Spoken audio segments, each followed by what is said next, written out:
Hey, this is Mark, and I'm back here with another Indigo Vision Control Center tutorial for you. And this tutorial today is going to be how to add your cameras and your NVR to your Indigo Vision Control Center.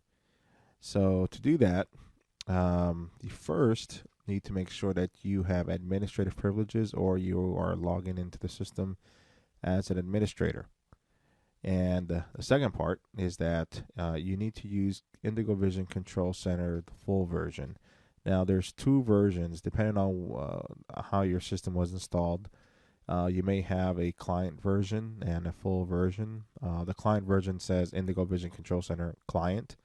The full version just says Indigo Vision Control Center. So you want to make sure you're going to use just the one that says Indigo Vision Control Center in order to do this. And here's the reason why. If you look at my screen right here, on the client version, you will not have this button right here that says Site Setup. You would only have live video and recorded video, and that's it. And when you log into the system for the first time, you will be on this screen. This is the screen you will see if you have client view.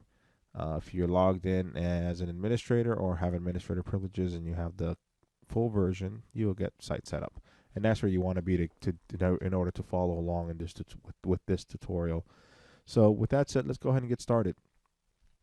So you've installed your cameras. All your cameras or IP cameras and encoders and NVRs have a IP address, and you have that IP address written down, but you also have the full IP address of the network, which ends in a 2.52 and .255.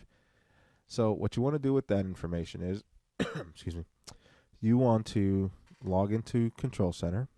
Once you logged in, go to Site Setup. Once you're there, you want to right-click this thing right here. It says Visible Devices. You can right-click and go to Properties, or you can select it and choose this button right here, which will also take you to Properties. Once you do that, you'll get this pop-up menu, pop-up screen that shows up in front of you. Now this is a text box. It is you can type in there whatever you want, but you actually don't want to type in whatever you want. What you want to put in there is the IP address of either your network or of each device. So you can enter the IP address of each device. That right there is my NVR. But what I choose to do, because I've set up my network correctly, is I just put in the address of the entire network. So in this instance, the network IP address is 192.168.1.255. I'm going to tell it to go ahead and broadcast 255 and look for everything within that whole network.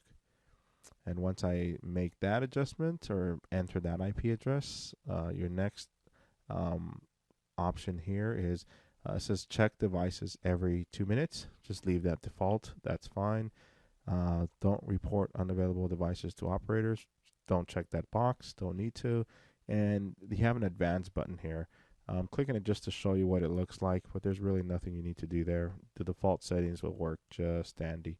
So once that's done, I'm just going to go ahead and click OK. And what's going to happen is it's the control center is going to go out, ping every device on this network, gets a reply that it likes. It will populate your visible devices. Take a look. Now, depending on the size of your network, this may take a while or it may be instant. In my case, this should have been instant. Let's see why. Let me click here. There it is. All right. So it found two devices on my network that pertain to that network subnet, and it found one camera and one NVR. Great. So that's what it's supposed to do. Now we have to activate the camera and the one NVR. And the way you do that is, you see this thing which says top site? You need to drag your devices to the top site in order for it to be usable. Because check this out. Go to live video. There's my top site. There's nothing underneath it. So nothing is, at this moment, nothing is usable. So I need to be able to do that. And also, I'll go to live view again. Let me show you this. Recorded video, blank out because I don't have an NVR.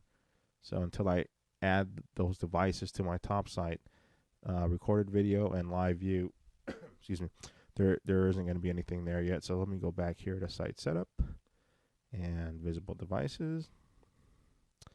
Now I'm just going to drag and drop that right into my top site. There goes the camera. Notice there's a difference now. Now it's a bolded letters, and that indicates that it's active. And I'm going to do the same thing for the NVR, and there it is. So now the two devices are activated. They're in my top site, and you can look at my buttons. What a surprise. Live video, recorded video is now active because there's an NVR in place.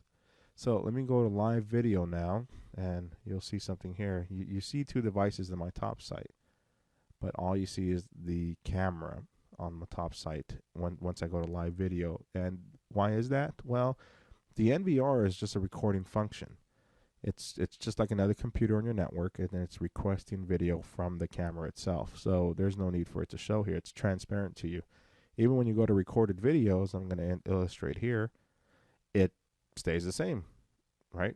Here's the difference. When you drag it in, it shows that there's recorded video. Now this screen is actually pulling up the camera, but it's pulling it up from the NVR, which is the recorded video. But it doesn't need to show you the NVR because all you need is a camera. Because if you say you have 10 cameras here, you want to see incidents from all 10 cameras, you just pull 10 cameras and pull them in there, and they'll show you the recording for those 10 cameras. So there's no need to show you the NVR. As a client, you will never see the NVR. The only way you will see the NVR is if you logged in as an administrator, and you go to site setup. You'll be able to see your NVRs. And you'll be able to see status of your NVR, configuration of your camera here, and then the recordings if there's any. So that's all this tutorial is about. I will have other tutorials, and the second tutorial that I'm going to make, or not the second, the next tutorial that I'm going to make is going to be regarding exporting video from your NVR. So stay tuned, and thanks for watching.